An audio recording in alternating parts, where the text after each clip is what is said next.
everyone, welcome to Proyekto Pilipino. Ako po si Leloy Claudio. Kasama ko po ulit ngayon si Manolo Quezon. Wala po si Father Tito today, so kami po ni Manolo magkukumpas ng diskusyon.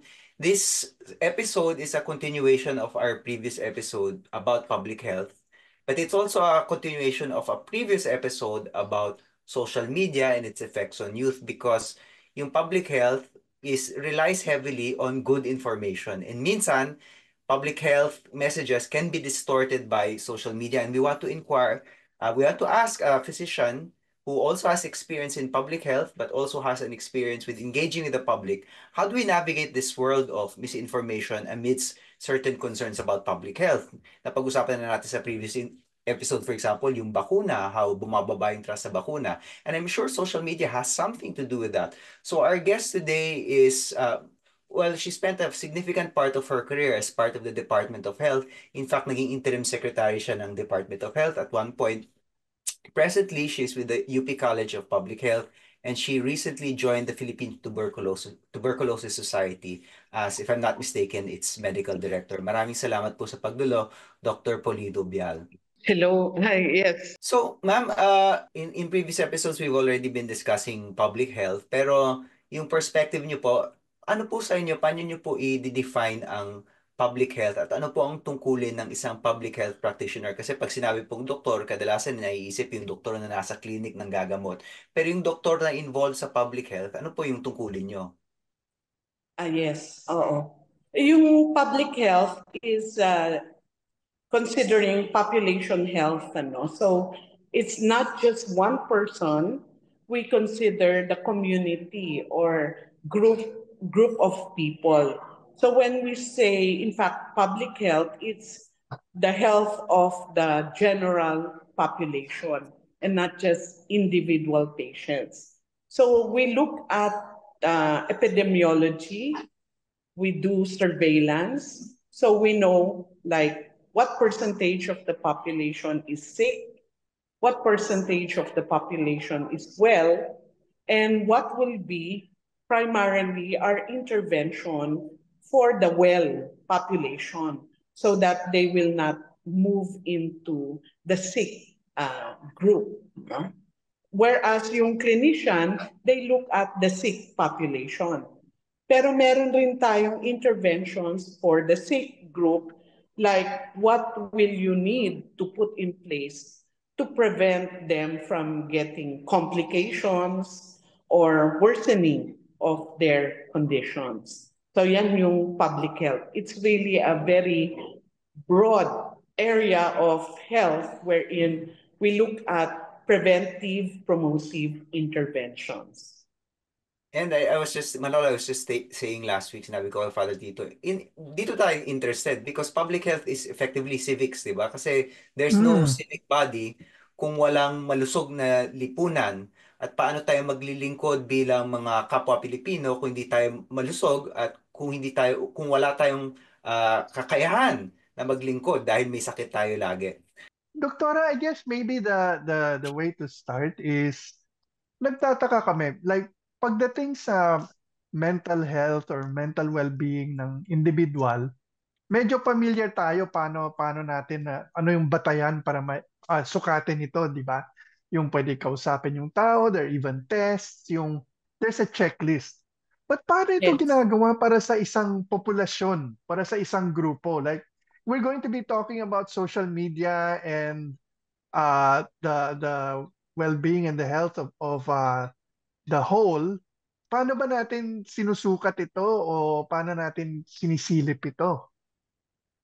Yeah, we oftentimes we do like population surveys, no? So the thing there is it's very tricky to ask about mental health.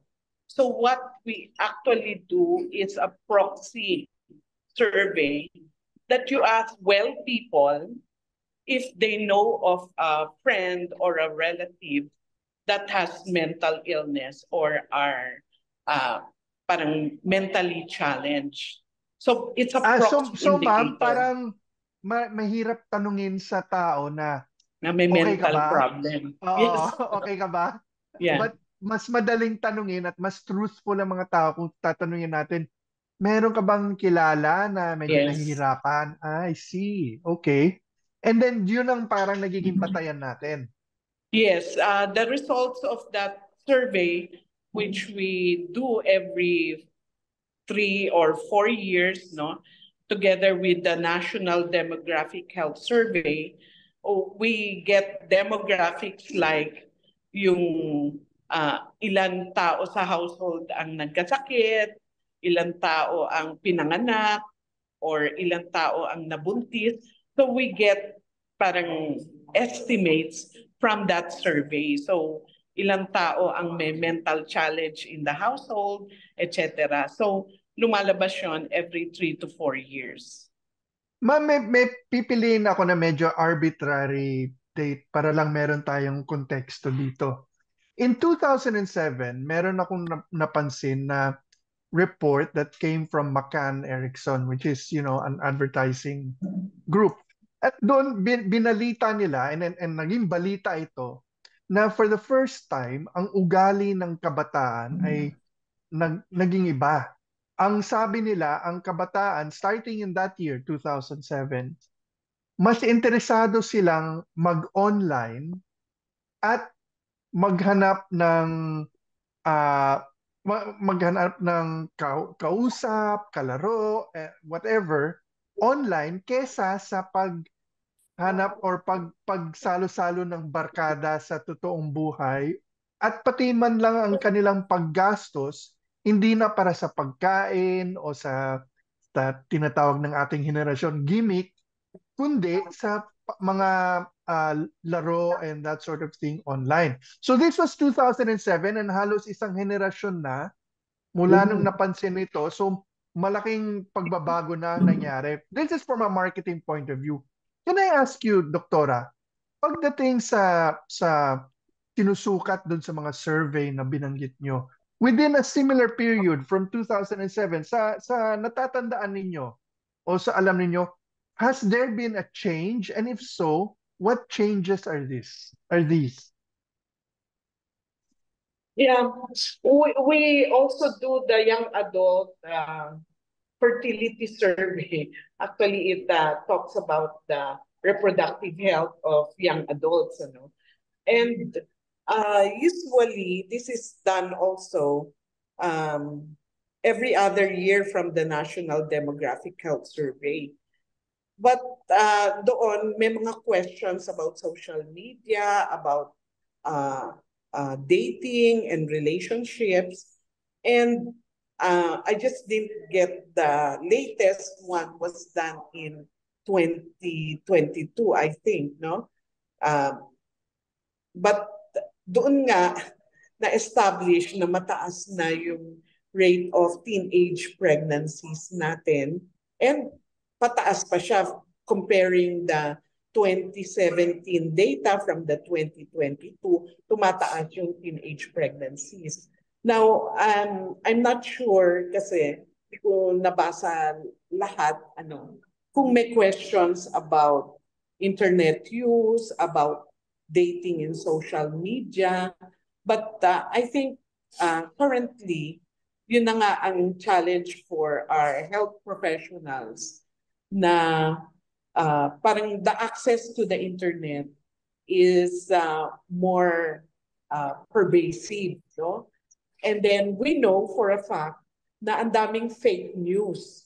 Yung mga ina-advertise sa social media about what to do, what to take, pati mga supplements,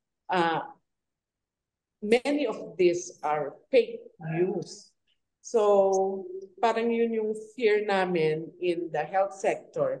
How can we actually disengage the youth from those parang information?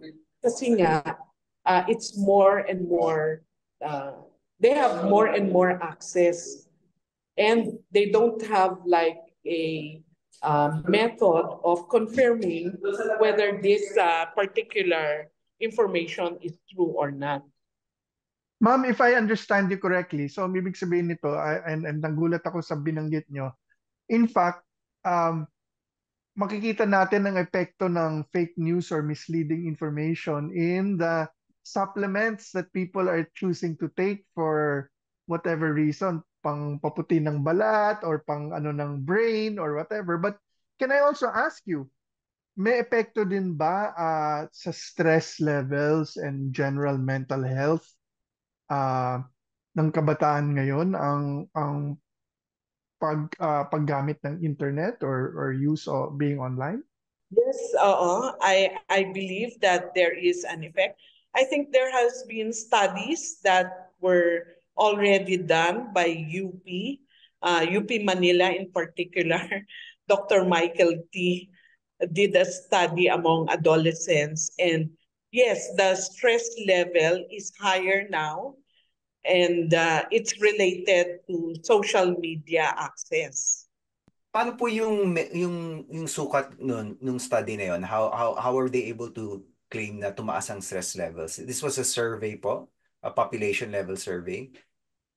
It's a population level survey among adolescents. But I don't know the particulars kasi, but I know there was a study done that showed social media had effects on the stress level of the adolescents. So, proven na po yun na merong effect yung greater access to social media on the stress levels among adolescents. Yeah. And I guess this is partly because, I mean, we can speculate, but every one of us who's been on social media or who's seen yung mga kids using social media, yung comparison, kasi in daily life, alam natin ang mga estudyante, mga teenagers, mapaghambing. O, mas maganda yung sapatos ng kaklase ko, mas mayaman yung Yes. isang kaklase ko. Pag sa social media, ata, parang yung sinasabi na turbocharge yung proseso na yon. Kasi araw-araw nakikita mo yung pinaka well-curated versions of other people. So yung inggit mo, for example, or yung social pressure mo tumataas. And this is an age, of course, where social pressures are magnified. And ma'am, bilang isang public health practitioner, what are the interventions we can make to address problems like this? Kasi naman po, I don't think we have the capacity, for example, to ban Instagram or ban Facebook. And a lot of this regulation is happening in the United States. Wala po tayong control dito. Yes, right now we have some interventions, like online uh, wellness programs, and also sa mga schools natin, meron silang mga like I know Natasha Goldborn Foundation, they have this Mind Strong campaign wherein they teach students, particularly high school students, how to have a positive self-image. Yung kasing tingin natin sa sarili natin is actually one important aspect, love yourself, no? And then also how to deal with everyday stresses. Yung talk to someone, let's talk, yan yung advocacy ng WHO. And also yung parang have a me time, introspection, yung wala kang tinitingnan na others, yung sarili mo tinitingnan mo. So those are some of the tools that we have currently. And I think like students and even adults can access like help lines, hope line, no, mga uh, offerings from uh, our mental health, Philippine Mental Health Association. Yan, may mga counseling from our academic partners like UST, Ateneo, and UP. So parang this now becomes a more accessible platform to get uh, like they call it mental health first aid. At saka ma'am, meron po ba tayong datos na for adults po or mostly for teenagers lang yung alam natin? Kasi ang suspecha ko marami rin mga matatanda na kunwari, empty nester na sila, wala na sila mga anak na na-obsess, maybe not sa Instagram or sa TikTok, pero sa Facebook, alam na naman natin ang mga Filipino boomers, very attached. I don't want to say addicted, pero very attached to Facebook. Yes, I just cannot cite the particular study, but we did a study before the pandemic on NCR employees of the Department of Health, and it showed the prevalence of parang stress or anxiety, no, fear among the employees at around 10%. Then the similar study was done after the pandemic na it increased to about 15 to 16% na in the same parang cohort of National Capital Region DOH employees. Manolo, Ma'am, nakakagulat, no? I just wanted to say, parang as an observation, naalala nyo, siguro nung 2007, or maybe earlier than that, nung unang nagsimula yung Friendster, nung unang nagsimula yung Facebook, hindi natin matanto na ganito yung epekto kasi ang akala natin ng mga panahon na yun, itong mga teknolohiya na ito, it will connect us more with other will people, and connect actually us, give us, will liberate the Yes. truth kasi the best information would reach everyone, alam mo, without oo. filters. Tsaka We would give us thought a that, greater sense of community pa nga, di ba? Kasi connect, mm, kasi even yung metaphors na ginagamit nila, Friendster, you make friends, you connect with people, you like people, you send them hearts, parang as the name implies, napaka-social. But in fact, ma'am, ang lumalabas po dito, social media is actually not so social after all. It's actually a two-edged sword, ano? Na meron siyang benefit for most of us, but there's also a downside or a bad side to social media. Yun nga, yung nakakadagdag siya sa stress and parang uh, anxiety of people kasi nag-iiba yung self-image nila. Na they're now more critical of comparing what they have, who they are, what they're doing with other people that they have no parang physical connection.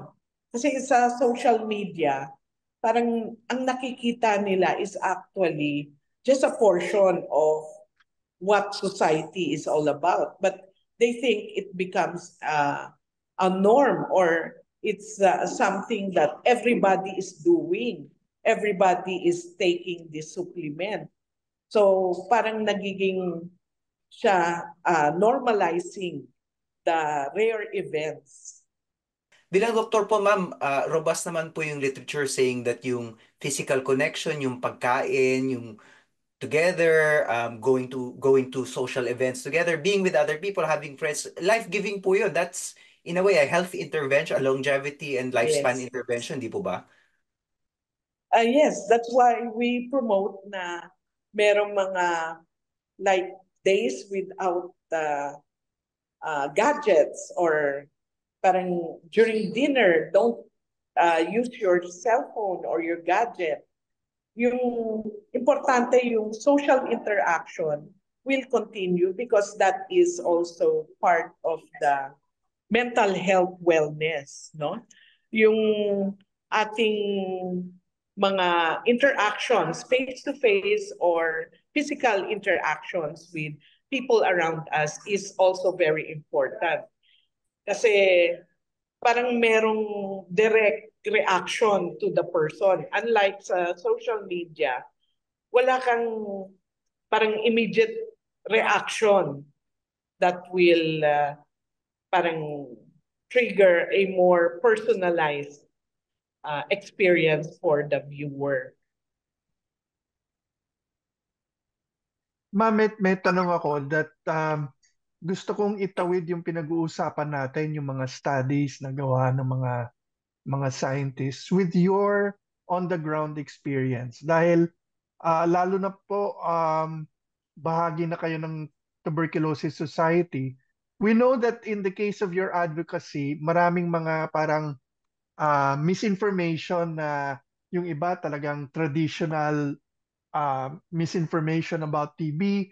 Yung iba, I'm sure there's all sorts of weird new theories na kumakalat. So, sa mga naiengkwentro ninyo, matanda man o kabataan, how much does the online world get into the heads of the people you're dealing with for trying to make an impact on TB? Parang nagugulat ba kayo sa mga naisip o nabibilieve ng mga tao, o is it still the same old problems as before? Because I think this is a Yeah. real measure of what the effect is of social media sa isang grupo eh. Yes, I think there's a lot of current technology that we have in terms of identifying illness na I think it is not disseminated quite as much as the myths and traditional thinking, no? Kasi like right now, we have the ultra-portable chest x-rays available for screening for tuberculosis. These are really gadgets that are portable, handheld, no, and they can be used anywhere. But people are still afraid of the radiation. Eh, parang napakababa ng radiation ng ultra-portable that it can now be used in spaces, open spaces, na walang LED walls.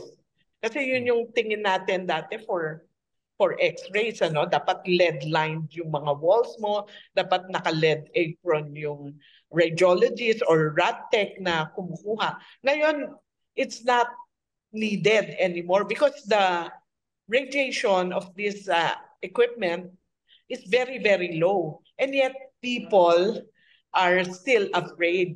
Yung iba nga, kasi we do x-rays, no? We promote annual screening for tuberculosis. But unfortunately, yung mga tao, ayaw nila magpa-x-ray kasi nga takot sila sa radiation.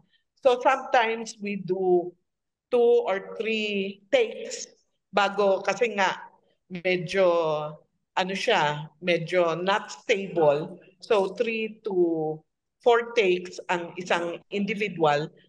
And natatakot na sila, ayaw ko na ng maraming takes.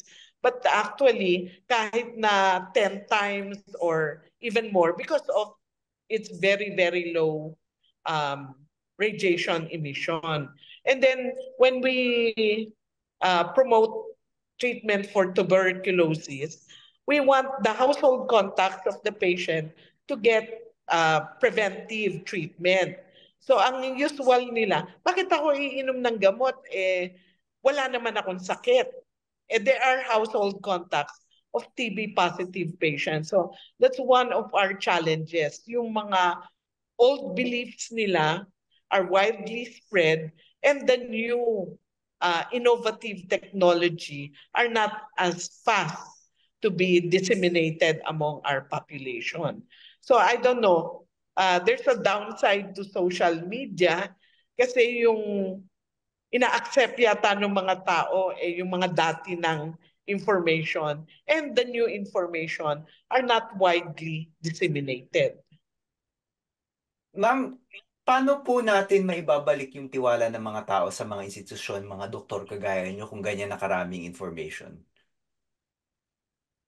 I think there's a really need, no, for us to inform the public that face-to-face or even siguro going to the office, going to the counselor or the psychologist, the psychiatrist is also as important as accessing our information from social media. Kasi tinatamad na yata yung mga tao, even doctor's consultations, nasa online. But it's very important to have face-to-face interactions with your healthcare professionals. Kasi mas maraming information. And there's also the emotional benefit, no, for the person na nagkakaroon siya ng physical interaction with the healthcare provider. Manolo, Dr. Robial, cambio naman po ako sa isang sub-issue na nabanggit ko na kanina. Yun naman bakuna. Kasi, ma'am, nasa DOH po kayo nung panahon ng lumabas yung mga Dengvaxia issue, no? Pababa po ang confidence natin sa bakuna sa Pilipinas, hindi po ba? Bakit po pababa ang confidence sa bakuna? Gayong ang bakuna ay napakahalaga. Ito yung isa sa mga pinaka-important health interventions na naimbento natin bilang isang lipunan, bilang isang human race. Ang dami mga buhay na nasalba dahil sa bakuna, ang dami mga taong hindi nagkasakit dahil sa bakuna. Pero ngayon itong world-changing technology na naimbento natin, bumababa ang tiwala ng mga Pilipino dito. Well, hindi lang Pilipino. Kahit dito nakatira ako sa US, baka maging health secretary namin dito, galit sa bakuna. Yes, I am glad you pointed that out. There's really vaccine hesitancy, not just in the Philippines, but globally. And there's a lot of false information on social media about particularly yung COVID-19 vaccines natin, no? Not just the Dengvaxia. So parang it sprung out of that misinformation na nagkaroon ng hesitancy for all the other established vaccination programs. So yan yung mahirap natin i-correct pag na-spread na yung isang disinformation. In fact, I watch it sometimes, mga doktor, mga PhD, mga scientists claiming that these are the facts with regard to this particular vaccine. And then natatakot na yung mga tao. What if, what happened to COVID-19, as explained in the social media, also happened with the other vaccines that are now marketed, no, are given to our children. So, mas mabilis ang spread ng disinformation rather than the correct information. Kasi meron rin mga parang social media facts and figures ng WHO, pero unfortunately, hindi yata nakakarating sa ating mga general public. No? So it's really very difficult to correct this information that was spread through social media. Kasi nga, yung nga sa experience natin is parang ang pinapanawalaan nila yung madalas nilang makuhang information or makita. Hindi yung parang fact-checking with who are the authorities. Siguro ma'am, dahil ang dami pong tao ngayon na nanonood at I'm sure may mga ibang tao dito nakakalap na ng fake information about vaccines. Pwede ba paki-repeat lang sa viewers natin, bakit safe and effective at dapat nagpapabakuna ang mga Pilipino? Yes, importante po ang bakuna. This is the future of our public health care system. We are here to prevent illnesses.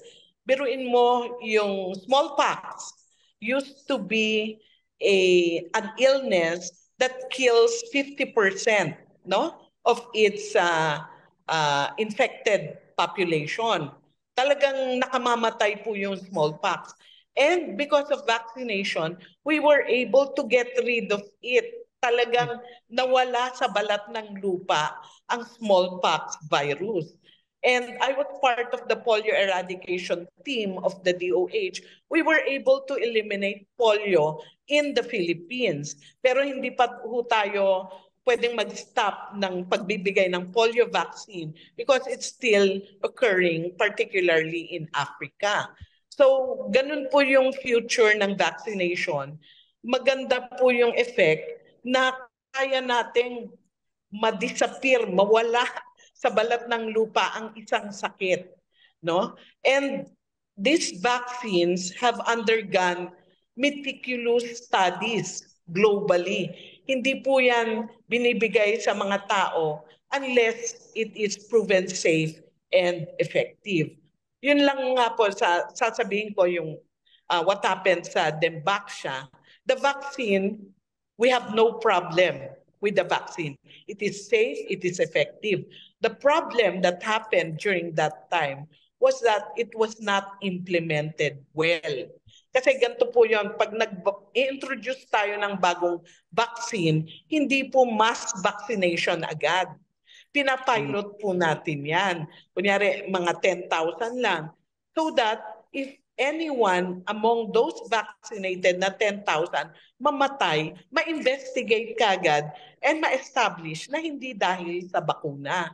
Pero kung nag-vaccinate ka ng 1 million at one time, yung mga namamatay po, hindi na i-investigate. So, kumakalat yung news na dahil sa bakuna kaya namatay yung particular patient na yon. Pero hindi naman po. Parang that's what happened. So, we really want to make sure that introduction of new vaccines into our country, into our system, should be done properly. Pilot muna and then you slowly scale it up. Hindi po mass vaccination agad.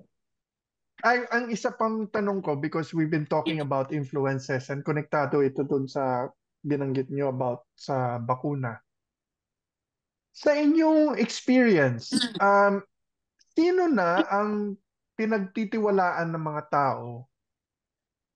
Because if it's kung katulad ng nabanggit ni Leloy, bumababa ang tiwala sa mga doktor, sa mga eksperto. Meron siguro mga tao na pinapakinggan at may tiwala ang publiko. I mean, and I think yung nabanggit nyo about supplements is a good clue. Yeah. Karamihan yung mga nagtutulak ng mga so-called miracle supplements, hindi naman doktor o kaya very slight ang kanilang. So, inimbestigahan na ba ninyo? Bakit ba ang talagang may kaalaman ang may duda ang tao sa kanila at ang mga taong nagtuturo at nagsasabi na alam nyo yung mga may alam, walang alam yan. Kami ang may alam tungkol dahil alam namin ang mga sikreto na tinatago sa inyo. So, what is this logic? And then, paano natin lalabanan ang ganong klaseng because very sexy yung ganong klaseng argumento na eh. Meron akong sikreto, di ba? At kung babayaran mo ako, isi-share ko yun sa iyo, di ba? Correct ka dyan, Sir Manolo. Parang yung, I don't know if it's a cultural thing among Filipinos, na yung mga marites, yung mga kapitbahay natin, yung mga parang social network natin, yun ang mas pinapakinggan kaysa doon sa professional, yung doktor, yung nurse, o yung healthcare workers. So parang ang hirap talaga i-dispel because even up to now, no, in our implementation of health programs, maraming myths and misconceptions. It's not just about the supplements. It's also about like taking a bath when you have a menstruation. Yung age-old mga myths and misconceptions, nandiyan pa rin, hindi matanggal. Yung fear ng mga tao sa contraception, parang ang dami na naming linabas na information about the scientific basis, takot pa rin sila gumamit ng contraceptives. And then, even in the healthcare system, yung ating pag-inom ng gamot, ang dami pa rin mga kababayan natin na pag magaling na sila, okay, iinom ng gamot kung may sakit. Pag magaling na sila, humihinto na sila sa pag-inom ng gamot. So our biggest problem now as a human race is antimicrobial resistance. Kasi hindi tinutuloy yung gamot, parang nahilo lang yung mikrobyo and then they stop taking the antibiotics. And then meron pa nga yung practice na, oh, inuubo ako. Tanungin ko yung kapitbahay ko anong ininom niya. Tapos bumili pala ng antibiotics kasi nagpatingin sa doktor. Pero yung kapitbahay natin na hindi nagpatingin sa doktor, bumili na rin ng antibiotics and the pharmacy is providing antibiotics even without prescription. So, ang daming factors. But I think it's the culture norm in the Philippines. I don't know if it's happening in other countries, no? Natatanungin mo yung kapitbahay mo kung anong gamot ang ininom nila and then yun ang iinumin mo rin. Hindi ka magkukonsulta sa doktor, knowing for a fact na each patient, no, even if your symptoms are the same, inuubo ka, linalagnat ka, iba-iba yung posibleng sakit, hindi pareho ng kapitbahay mo na uminom ng antibiotics. So that's still pervasively happening in the Philippines. Yung parang narinig niya or namarites sa kanya, yun ang sinusundan niya rather than go to a healthcare professional. Yung mga bureaucrats po natin, yung mga public servants po natin, base sa alam nyo, ano po yung sa tingin nilang pwedeng mga institutional solution dito? Kunwari sa DOH, anong pwedeng gawin ng institusyon na yun para tugunan itong mga problema na ito? Yeah, I think what happened during COVID, I keep insisting to the DOH, maganda yung nangyari during COVID. Dapat kinontinue nila yung pinalawak nila. Yung, do you remember there was a hotline? And then Opo. anyone with questions about COVID, you can call that hotline. And I DOH, and also UPPGH, harness their alumni. So merong mga doctors and nurses who are manning the hotline and giving the correct information. Kasi ang problema, kaya kumakalat yung misinformation, wala kasing access yung mga tao sa channels that will give them the facts and the correct information for free. Yun yung inaano ko. Dapat may hotline. That's why I was one of the advocates for developing the quit line, the hotline for quitting smoking. So up to now, in effect yan sa Philippine Lung Center. And that should happen for all the other diseases like kidney disease. Dapat yung NKTI may hotline so that people can ask the experts on kidney disease. No? Heart disease, yan. The most prevalent or most common cause of death is heart disease, no? Sa Dapat Pilipinas may po. hotline ang heart center. Quickly lang po, ano pong misinformation ang kumakalat ukol sa heart disease? Yung Marami. nabanggit niyo po na yun yung killer talaga. Yes, oo. Maraming disinformation rin na kumakalat like parang magastos, mahirap magpa-check up, but really it's important even to get your blood pressure, no? Many Filipinos, 50% of those with hypertension don't even know that they have hypertension. And the treatment is just a simple tablet that you take once a day. You're a walking time bomb, no? Nagkakaroon ng heart attack, nagkakaroon ng stroke because hindi nagagamot yung hypertension. Yung cholesterol levels, no? I don't know. Sa DOH, we did a study. We provided free annual check-up to all employees.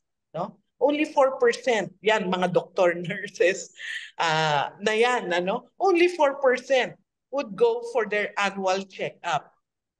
Bakit? It's not the norm here in the Philippines. I will tell the people listening here, okay, go to the Quezon Institute In Quezon City, we give free x-rays every day, Monday to Friday, 8 to 3 p.m. Walang pumupunta, my God. Check up na yan. Ayaw nilang malaman na may sakit sila. I don't know, is that the mindset of the Filipino people? Ang na-x-ray lang po sa buong Pilipinas, annual check-up is just less than 4 million. Na dapat, siguro kalahati, 50 million dapat ang may annual chest x-rays so that we can get rid of tuberculosis. These are amazing things po, no? Yung last things na sinabi nyo, and I think it's a good place to end our discussion. Ang dami nyo pong nabanggit na yung tinatawag nating low-hanging fruit, kaya nating gawing bukas. Siguro doon ako mag-e-end kasi may mga problema na mahirap talagang tugunan. Hindi namin pwedeng imbitahan si Dr. Ubial dito and then sasagutin niya sa atin. Paano natin resolbahin yung problema ng disinformation? Paano natin resolbahin yung problema ng Facebook, ng fake news? Siguro hindi kayang sagutin ng doktor yon, hindi kayang sagutin ng akademiko yon, hindi kayang sagutin ng media theorist yon. Pero ano yung kaya mong gawing bukas para maging mas malusog ka yung pamilya mo at yung lipunan mo? May mga madadaling sagot yan, pa-check up, yung mga libreng check up. Anong pwedeng gawin ng gobyerno para nandyan yung correct information? Bukas sa bukas, pwedeng buksan yung mga, or maybe hindi bukas, but in a short period of time, yung mga hotline na nabanggit ni Dr. Obiel, these are concrete steps that we can take short of, banning Facebook or banning Instagram. Meron pang pag-asa at kaya pang manumbalik yung tiwala natin sa health institutions natin. Lalo na because there are people who work for our healthcare system, kagaya ni Doc Ubial, na willing makipag-usap sa mga tao at sabihin sa kanila kung ano talaga yung katotohanan. Kasi meron naman talaga, there is such a thing as science at may pagsasaliksik na napapatunayan na things like vaccines work is an absolutely true statement. Manolo, closing thoughts. Sa akin, nagsimula tayo sa tanong kung alam natin paano sinusukat o naalaman ng mga doktor ang kalusugan ng isang tao, paano natin ginagawa ito para sa lipunan? Sinagot ito ni Dr. Rubial. Ngayon, pabalik sa individual ang susi sa problema na pinag-uusapan natin sa araw na ito. Kung lahat tayo magpapa-check up at i-encourage natin yung mga mahal natin sa buhay na magpa-check up rin. Unting-unting lalawak ang hanay ng mga nagpa-check up. Kasama na rin dito ang mga humanap ng paraan para tugunan ang kanilang mga problema, whether it be diabetes or high blood pressure or anything like that. At doon, lumalaki ang hanay ng bahagi ng ating lipunan na magiging mas malusog. So it's all connected. So kung ang mga doktor katulad ni Doktora Ubial pinoproblema nila ang kalusugan natin bilang isang grupo, kailangan din tayong makisali o makilahok sa gawain nila sa pamamagitan ng ating sarili.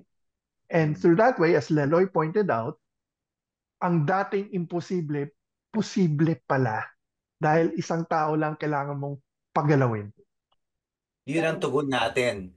And of course, I'll leave Dr. Ubial to give her parting remarks to our audience. Marami nang nasabi, pero one final thought, ma'am? Yes. Marami nang saliksik sa mundo ng kalusugan at na-establish na po kung ano yung mga healthy habits, healthy lifestyle natin. So, kung pwede lang, yun ang i-marites natin, yun ang i-advise natin, i-chismis natin sa ating mga pamilya at sa ating mga kapitbahay. Number one dyan, is the ill effects of smoking. So, no smoking. Number two, healthy lifestyle, yung active lifestyle. Number three, diet. So, marami pa rin po sa mga Pilipino hindi kumakain ng gulay. Naku, number one po yan na dapat kalahati ng kinakain natin, kung ano karami yung kinakain mong kanin at sisig, o bopis, ganun karami yung vegetable and fruits na kinakain. And number 4, yung annual check-up. Yan po ay hindi natin alam. Maraming sakit po walang sintomas. Like tuberculosis, napagtanto na po namin na lagi namin sinasabi, basta may ubo, magpa-check up para malaman kung tuberculosis yan. Marami po sa mga may tuberculosis, hindi po nila alam na may tuberculosis sila. And there is such a thing as latent tuberculosis. Nasa katawan mo yung mikrobyo, wala kang sintomas. Kaya importante po ang annual check-up. Chest x-ray, BP, urinalysis, fecalysis, and complete blood count. Yun lang, ganun lang kasimple. Makita lang po kayo ng inyong doktor annually. That is the essence of universal healthcare na pinapasa po natin in 2019 and we are now implementing in the Department of Health and in PTSI as the partner of the DOH annual check-up for all Filipinos. Ayun po, meron na pong utos si Doc sa ating lahat magpa-check up. Maraming salamat po, Dr. Obial. Maraming salamat din, Manolo. Again, as usual, sa ngalan po ni Father Tito Kaluwag, ito po si Laloy Claudio at ito po ang Proyekto Pilipino. Maraming salamat po sa inyo lahat.